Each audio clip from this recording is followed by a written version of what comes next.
Last year, my friend Emily got pregnant. It was her second baby, and I was really excited for her.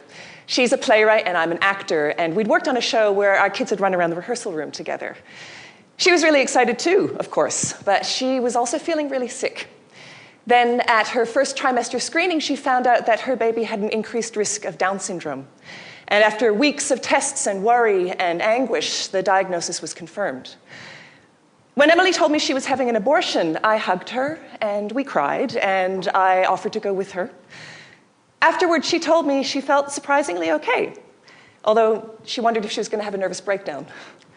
I listened and asked questions and did my best to support her.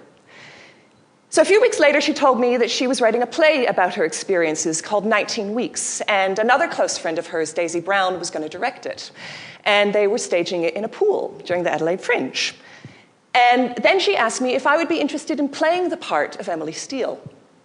I was, but I was also nervous about it. I didn't know what audiences would think when I told my story. My voice would be telling her secrets. My body would be reenacting her pain and her grief. If people thought she was a monster for what she decided, I would be partially responsible for that. I didn't know what I would do if I was in her situation. All I knew is that I wanted to support my friend, not only in her right to choose, but also her right to tell her story. The play was a success, which was great, but it left me with a lot of questions about the ethics of autobiographic performance and the responsibility of sharing intimate, painful stories with an audience. How do you balance the emotional obligations of a friendship with the artistic imperatives of a script? How do I pretend to be my friend and understand her choice and see the world through her eyes?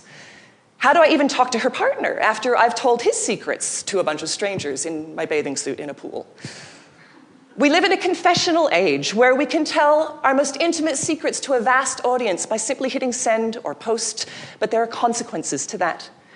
So I'm looking at 19 Weeks and other plays about stigmatized real-life experiences that have been created by close friends working together. My thesis is that it's these friendships and caring relations that provide an ethical framework for looking at these issues and telling these stories in a nuanced, compassionate, and respectful way. Thank you.